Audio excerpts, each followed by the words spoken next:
Hi guys, Krishna വ്ളോഗ്സിൻ്റെ പുതിയൊരു വീഡിയോയിലേക്ക് എല്ലാവർക്കും സ്വാഗതം.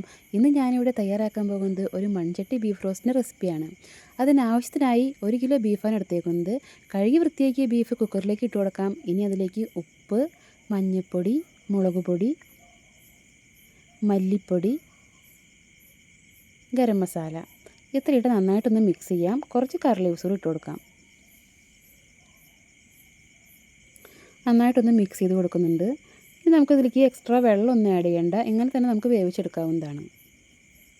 ഒരു 5-6 വിസിൽ വരുന്നത് വരെ വേവിക്കാം.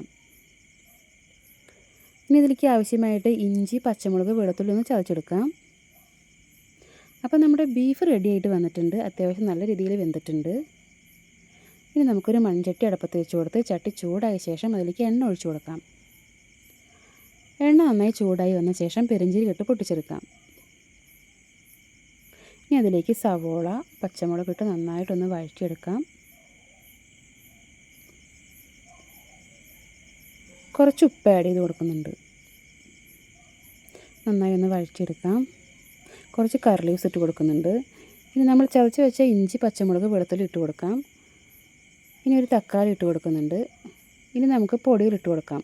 മഞ്ഞൾപ്പൊടി, മുളക് പൊടി, മല്ലിപ്പൊടി, ഗരം മസാല. നമ്മൾ ബീഫ് വേവിക്കുമ്പോൾ നമ്മൾ ആദ്യം ഇട്ട് കൊടുത്തിട്ടുണ്ട്. ഇനി ആവശ്യത്തിന് മാത്രം ഇട്ട് കൊടുത്താൽ മതി. പൊടികളൊക്കെ നന്നായിട്ടൊന്ന് മൂത്ത് വരുന്നത് വരെ ഇളക്കി കൊടുക്കാം. പൊടികളൊക്കെ സെറ്റായി വന്നിട്ടുണ്ട്. ഇനി നമ്മൾ വേവിച്ച് വെച്ച ബീഫ് ഇതിലേക്ക് ആഡ് ചെയ്ത് കൊടുക്കാം. ഇതിൻ്റെ ഗ്രേവി ഒന്ന് നന്നായി കുറുകി വരുന്നത് വരെ തിളപ്പിച്ചെടുക്കാം. ഇനി എരിവിന് ആവശ്യത്തിനായിട്ട് മാത്രം കുറച്ച് കുരുമുളക് പൊടി ആഡ് ചെയ്ത് കൊടുക്കാം.